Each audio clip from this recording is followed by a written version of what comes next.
Pozdrav svima i dobrodošli na kanal Živinarko. U današnjem videu pogledajte kako je prošlo izleganje prepelica, odnosno koliko sam to mladih uspio da dobijem, koji su to uslovi koje moramo obezbediti prilikom inkubacije i nakon inkubacije, šta im treba obezbediti u prvim danima života, za koliko to dana počinju da pronose, koja je razlika između mužjaka i ženke, i kao bonus video ćete dobiti tačne dimenzije kaveza potrebne za jedno jato od 50 do 70 prepelica. Uživajte u videu.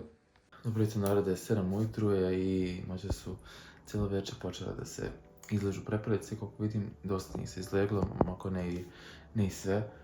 Pa ću sad otvoriti inkubator da vidim šta je sa onima koji se nisu izlegli, da povedem ljuske i ostavit ću ih još negdje par sati dok im ne napravim prostor gdje će da bude sad za početak, dok im to sve ne namontiram. Pa hajde da vidimo koliko se njih izleglo. Boga mi, ima ih dosta. Jeste maleni. 52, 53 i ja mislim da je to je odličan rezultat.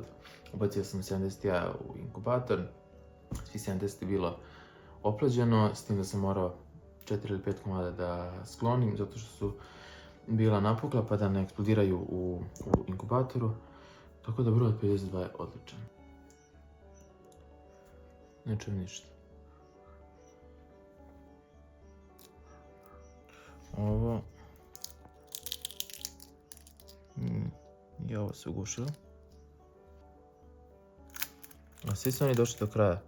Manje više samo možda nisu imali snage da izađu. Evo ovo je baš se kontra postavilo. A šta je?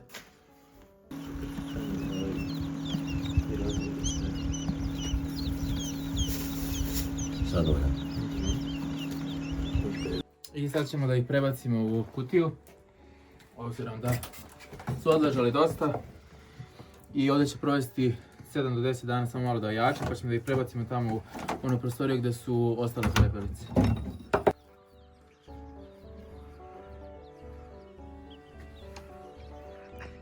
Pogledajte kakvi su.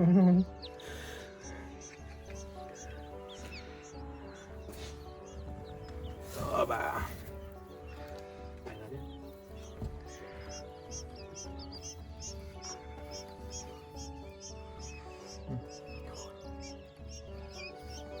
Ovo su definitivno najsitnije ptice koje mi izlažemo kod nas. Oba!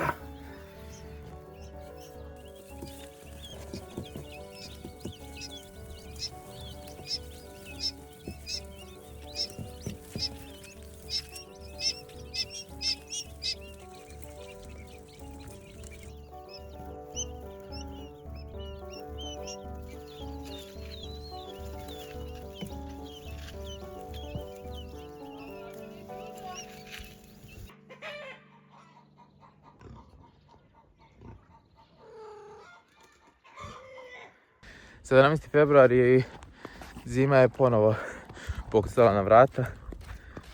Predviđanja mečke očigledno nisu bila tačna, jer sad je pao za par sati sneg već od 20 cm.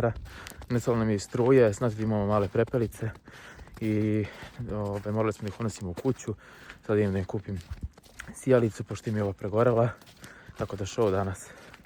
Od jutra stres neki, ali naravno sve više neće nestajati i da će sneg malo prestati. Mi otišao prodavnicu i vratio se, struja je nestala pa opet došla, ali ajde bar sad ima i nadam se da će ostati. Ovdje sam mi stavio flašu sa vrelom vodom da se malo dodatno greju, tako da nadam se da će biti sve ok, inače danas im je 4. dan. I evo par zanimljivih činjenice vezane za izlaganje prepelica. Naša jata prepelica je napunila 5 dana i evo možete vidjeti da su dosta porasli. Nisu više onako sitni i skoro su udvostručili masu, a bili su upola manji kad su se tek izlegli. Što se njihove inkubacije tiče, traje kraće od kokoših jaja, negdje od 16 do 18 dana, uz naravno optimalne uslove. Vloženost u prvih 15 dana treba da bude do 55 posto, nakon toga na 80 da mogu lako da se izležu. A što se tiče temperature 37,8, ništa to nisam menjao, toliko je bilo od početka do kraja. I jedina je stvar što morate malo više da vodite računa o njima kad su mali, jer dosta su sitni i ne mogu baš i svaki hranilici i pojelice da jedu, a i hrana nekad da im bude malo veća. Evo, ovo je jedno pile koje smo dobili da je belo, svi ostali su tamni ili ti standard, tako da sam se fino iznenadio. Oni kao što rekao imaju 5 dana sad i ovdje su u ovom našem podrumu, sad nam je još nestala struja pa je dolazila, ali i to ako vam se desi staklena flaša sa toplom vodom ih jako dobro zagreje, tako da iako nemate sijalicu, ovo vrlo dobro može da posluži i da ih spasi na kraju.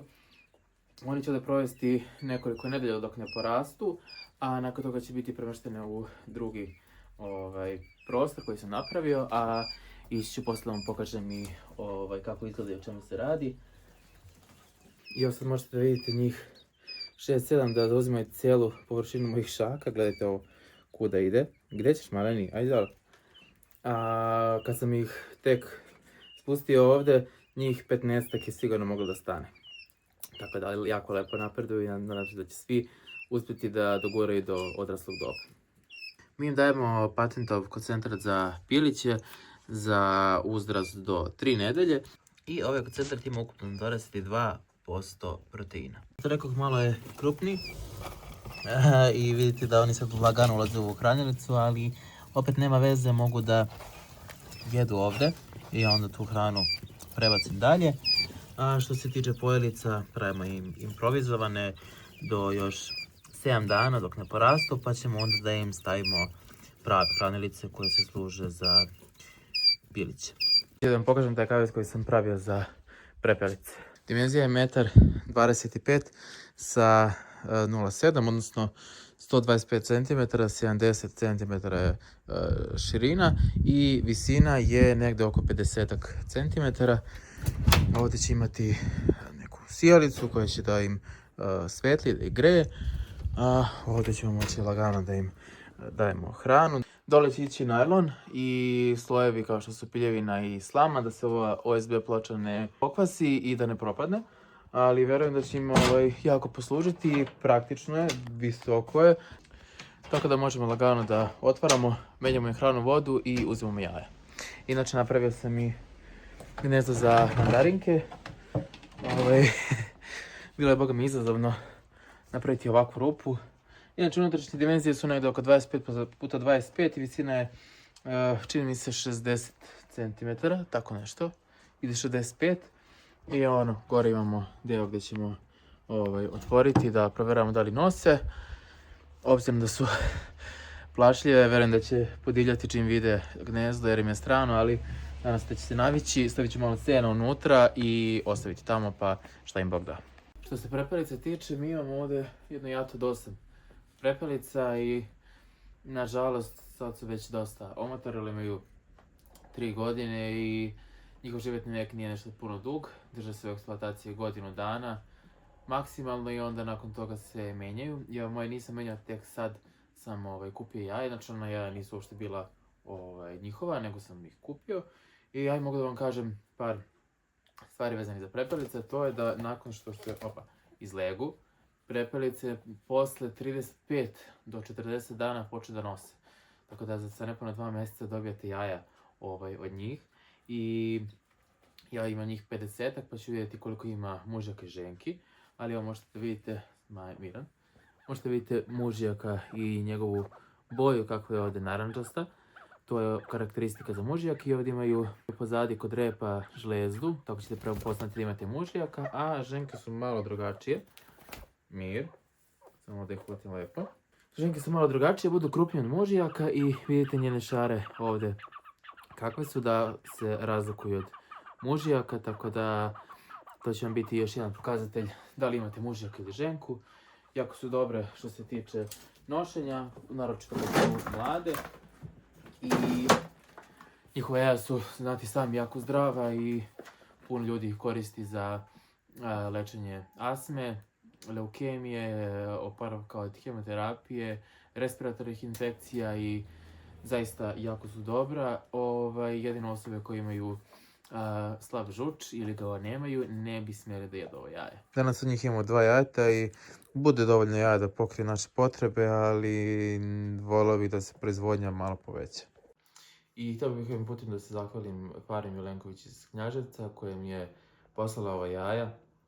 Zaista oplaćeno se 100%, svaka preporuka zaista za saradnju. Opet ću vam ostaviti njihov Instagram kako bi mogli da im se javite za saradnju ako vam treba sveža prepliče jaja ili oprema koja ide uz njih.